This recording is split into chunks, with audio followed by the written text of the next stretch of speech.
The number of omissions is staggering. For example, they begin the book with a discussion of the hijackers, giving the same 19 that have been named from the beginning. They fail to point out that 6 of those hijackers have shown up alive. They also discuss Muhammad Atta, describing him as a fanatic Muslim, obviously so devout he was ready to meet his maker.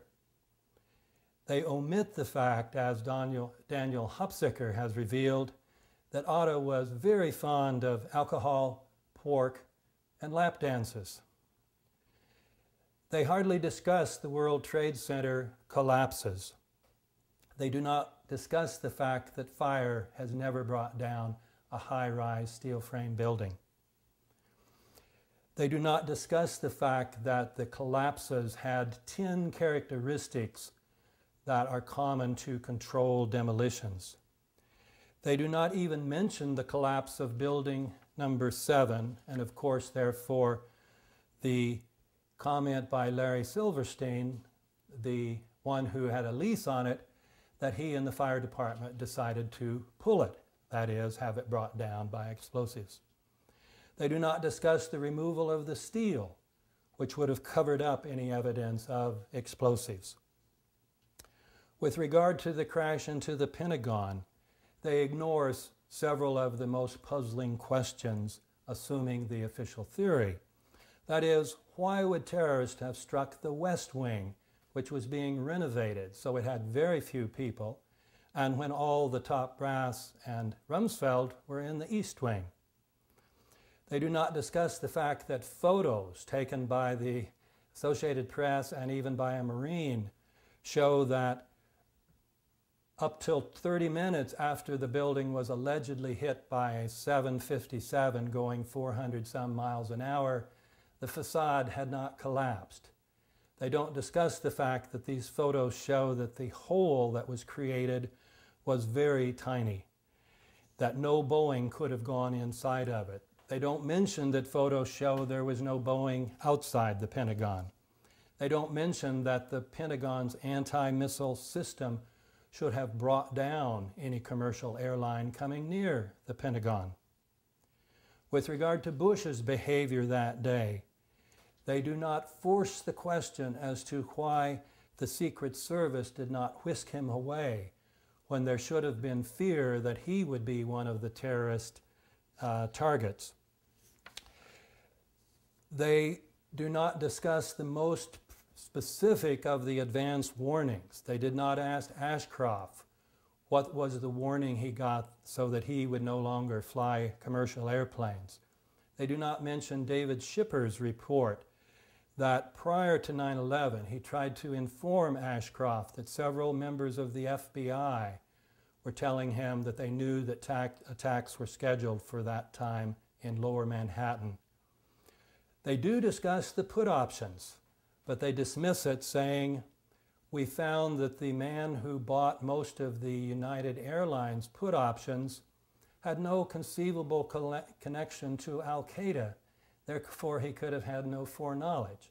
This is a perfect example of how the official theory dictated what evidence was relevant. With regard to the claim that we were hunting bin Laden prior to 9/11, the Commission fails to mention that he reportedly showed up in July before 9/11 in a hospital in Dubai, where he was treated by an American doctor, visited by the local CIA agent, and the head of Saudi intelligence. They ignore the testimony of Abu Zubaydah, the Al-Qaeda operative who reported that 3 members of the Saudi royal family had advanced knowledge that there would be attacks on America on 9/11, and that a Pakistani general also had this knowledge.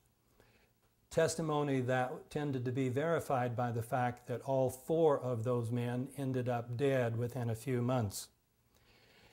With regard to the Saudi flights that Michael Moore made well known in his movie, based on Craig Unger's book, The Commission claims there was nothing wrong with the flight on September 11th from Tampa to Lexington. American airspace had been opened. They leave out the crucial point which Unger had stressed, that American airspace had only been open for commercial aircraft, not for private. This seemed a particularly blatant attempt at deliberate deception. They ignored all the allegations that FBI headquarters had blocked investigations. They ignored Robert Wright's charges. They omitted the crucial element in the Colleen Rowley case, the Moussaoui case, and they omitted virtually every detail of Sibel Edmonds' 3.5-hour testimony.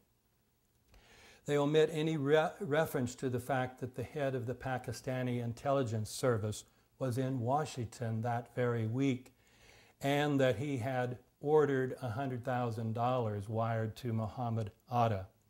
It ignores the Project for the New American Century, formed by many members that are now part of the Bush administration, with its explosive statement that a new Pearl Harbor would be very helpful.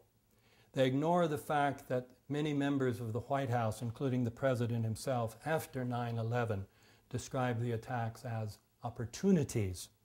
They ignore the fact that there were pre-existing plans for war in both Afghanistan and Iraq, and that both of these had to do primarily with oil.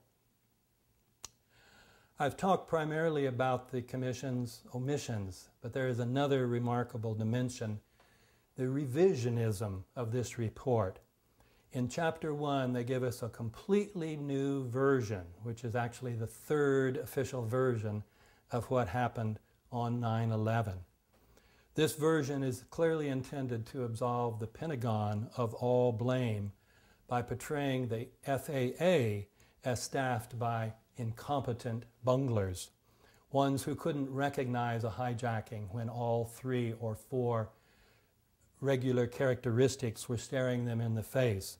And then people at FAA headquarters who could not bring themselves to pick up the phone and call the military even after they knew of hijackings.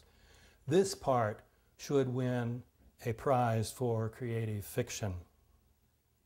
In short, the 9/11 Commission report is a national disgrace. But what can we do? We cannot get on the mainstream media to make these truths known. Probably we need to organize massive protests, massive enough to force the mass media to pay attention.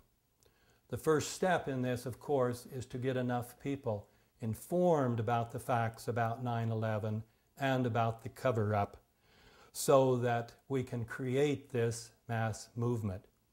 That, of course, is the importance of this event, and I'm pleased to have been a part of it.